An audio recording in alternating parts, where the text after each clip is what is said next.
नमस्कार बच्चों, जैसा कि आप लोग जानते हैं कि हम लोग इस चैनल पर अभी पढ़ रहे हैं क्लास 6 की गणित की पाठ्य पुस्तक जिसका नाम है गणित प्रकाश, जो एनसीईआरटी का हिंदी संस्करण है। और ये बुक जो है अभी बिहार बोर्ड में क्लास 6 के बच्चों को पढ़ाया जाता है। तो इसी क्रम में जो है हम लोग अभी इस बुक का पाठ 3 पढ़ रहे हैं जिसका नाम है संख्याओं का खेल। तो जैसा कि आप लोग जानते हैं कि आज हम संख्याओं का खेल से रिलेटेड जो पिछली पेज नंबर जो है 55 से लेकर 61 तक जो है हम लोग का वीडियो हम लोग पढ़ चुके हैं। आज हम लोग को पढ़ेंगे पेज नंबर 62 और 63, जो कि इस प्रकार है। तो बच्चों, आज हम लोग इस लेसन का नेक्स्ट टॉपिक पढ़ेंगे जो है कापड़ेकर की जादुई संख्या। तो देखिए बच्चों, इसमें कह रहा है कि D.R. कापड़ेकर महाराष्ट्र के देवलाली में एक सरकारी स्कूल में गणित के अध्यापक थे। उन्हें संख्याओं के साथ खेलना बहुत पसंद था। मतलब D.R. कापड़ेकर जो थे उनको जो है नंबर्स के से रिलेटेड काम करना बहुत अच्छा लगता था। उन्होंने संख्याओं से बहुत आकर्षक पैटर्न खोजे जो पहले ज्ञात नहीं थे। D.R. कापड़ेकर साहब जो थे वे संख्याओं से रिलेटेड बहुत ऐसे इन्वेंशन कर चुके थे जो पहले से लोगों को मालूम नहीं था। 1949 ईस्वी में जब वह 4 अंकों की संख्याओं के साथ खेल रहे थे तो खेल में उन्होंने एक जादुई तथ्य खोजा।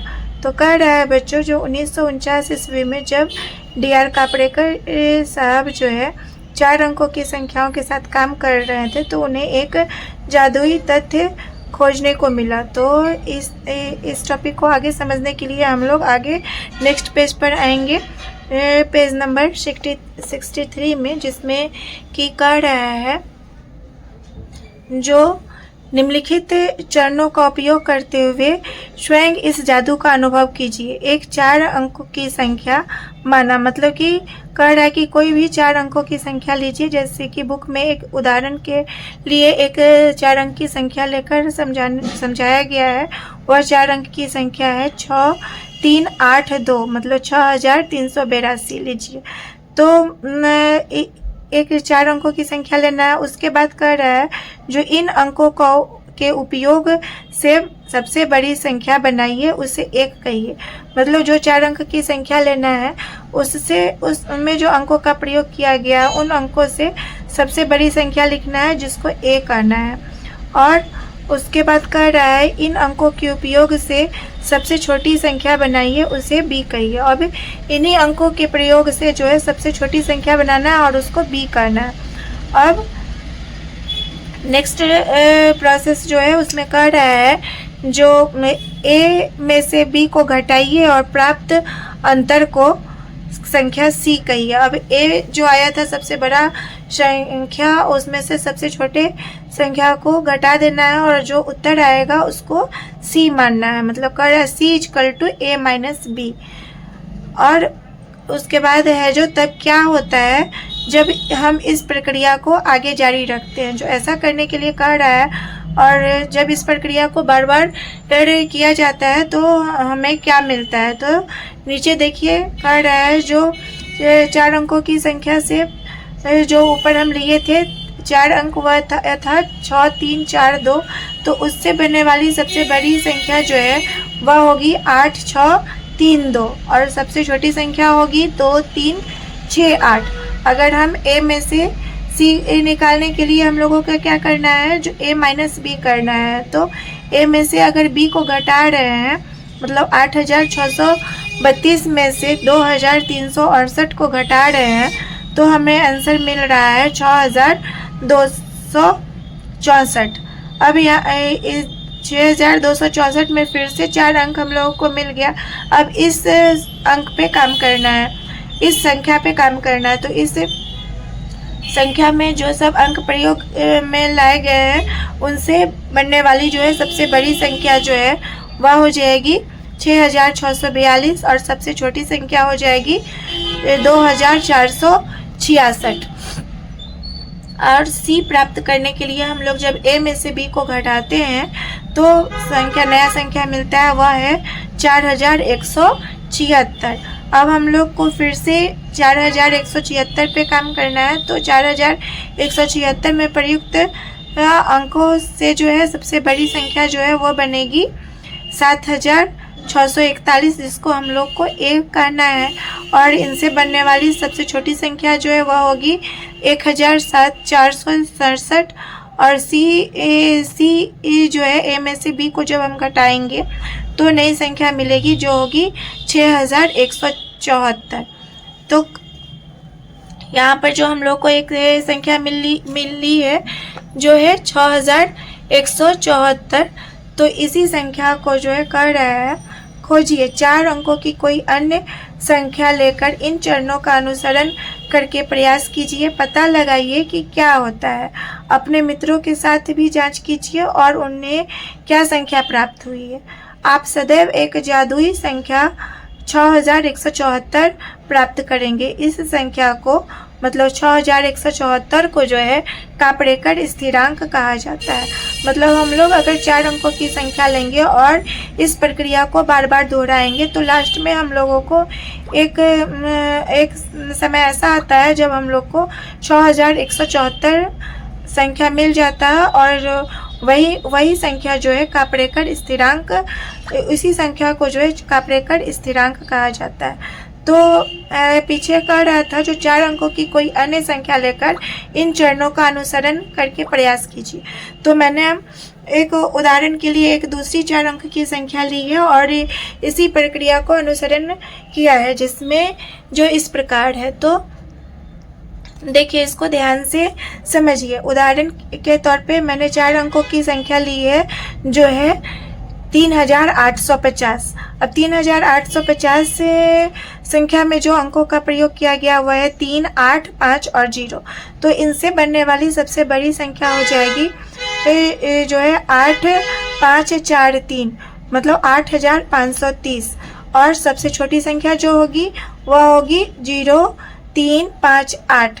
अब आप लोग यहाँ पे कह सकते हैं जो 0 से तो कोई संख्या की शुरुआत नहीं की जा सकती है, लेकिन कापरेकर स्थिरांक वाले कॉन्सेप्ट में जो है हम संख्या को 0 से स्टार्ट कर सकते हैं। अगर हम लोग इस कापरेकर स्थिरांक वाले इस कॉन्सेप्ट में जो है हम लोग 0 से स्टार्ट नहीं करते हैं तो हम लोग को स्थिरांक नहीं मिलता है।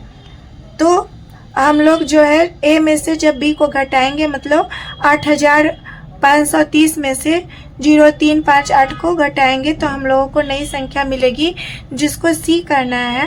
तो सी हो जाएगा 8172।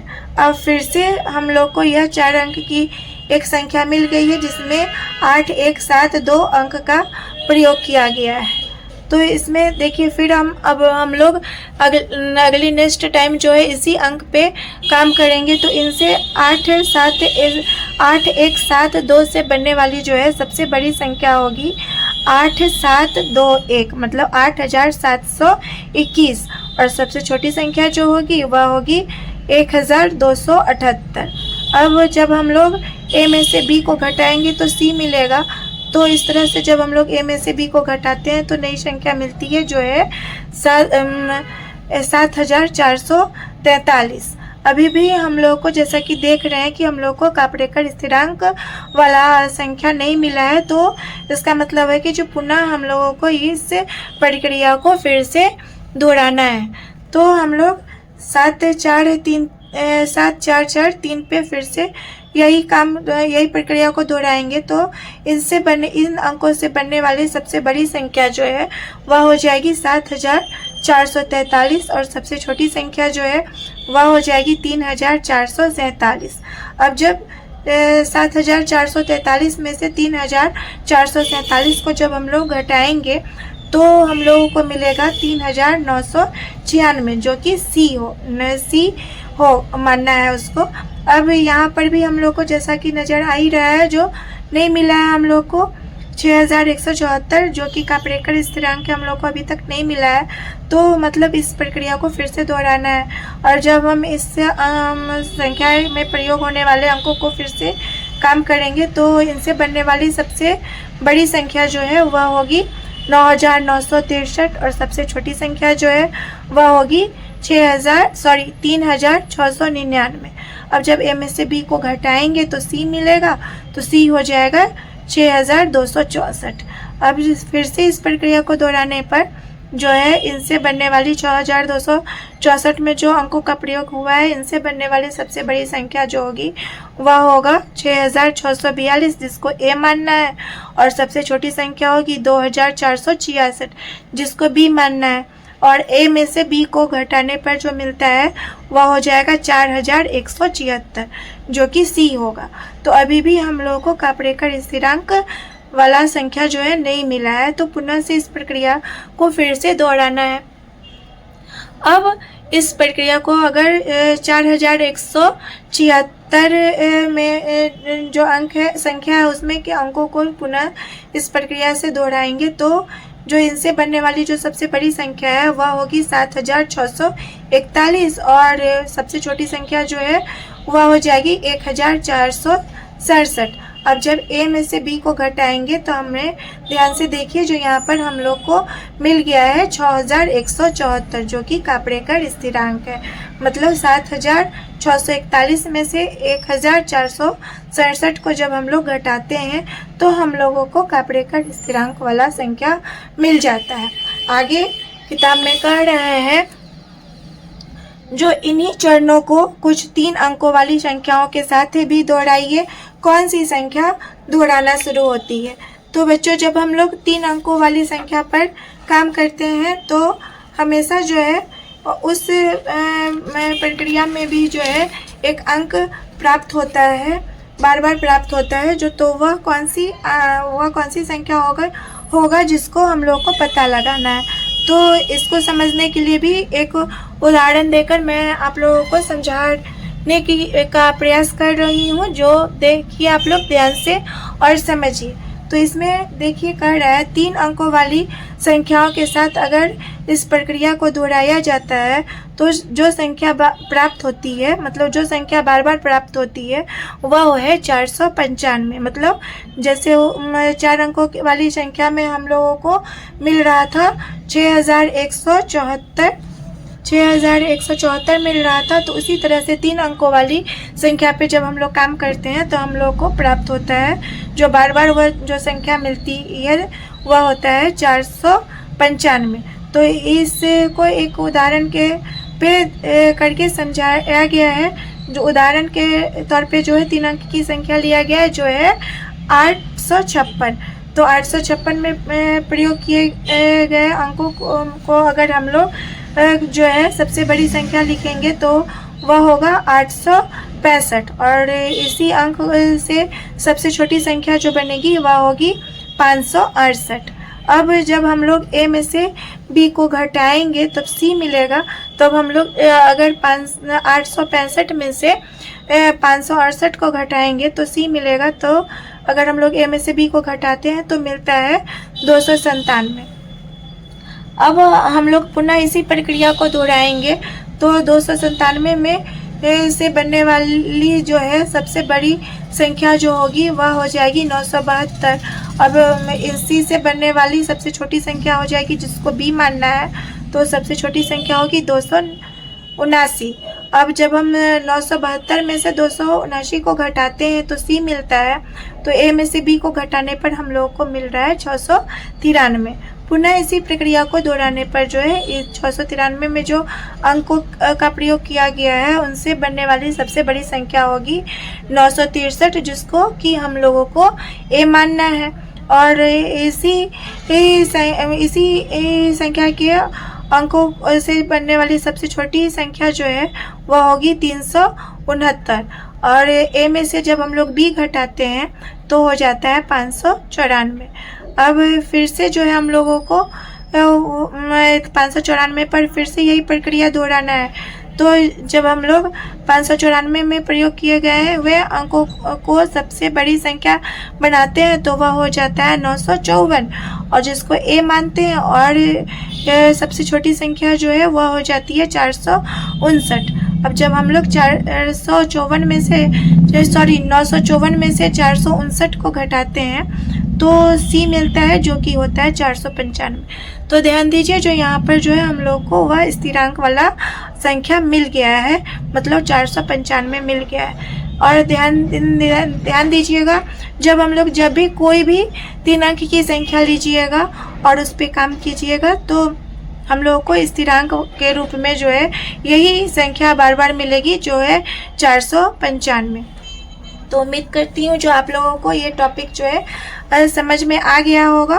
तो नेक्स्ट वीडियो में हम लोग पढ़ेंगे पेज नंबर 64। पेज नंबर 64 में जो टॉपिक होगा उसको हम लोग समझेंगे। अगर आप लोगों को इसमें समझने में कोई भी परेशानी होती है तो आप लोग प्लीज़ कमेंट बॉक्स में बताइएगा, और आप फिर से अपने तरफ से भी इसका उदाहरण को करके देखिएगा। 4 अंकों की संख्या पर भी कीजिएगा, 3 अंकों की संख्या पर भी कीजिएगा, और पता लगाइएगा जो कितने स्टेप्स करने के बाद आप लोगों को स्थिरांक वाला संख्या मिल रहा है। और कहीं पे भी परेशानी हो तो कमेंट बॉक्स में बताइएगा, मैं और अच्छी तरह से समझाने की कोशिश करूँगी। और वीडियो अच्छा लगा हो तो प्लीज़ ये वीडियो को लाइक कर दीजिएगा, शेयर कर दीजिएगा, और अगर चैनल पर नए हैं तो प्लीज़ चैनल को सब्सक्राइब कीजिएगा। Thank you.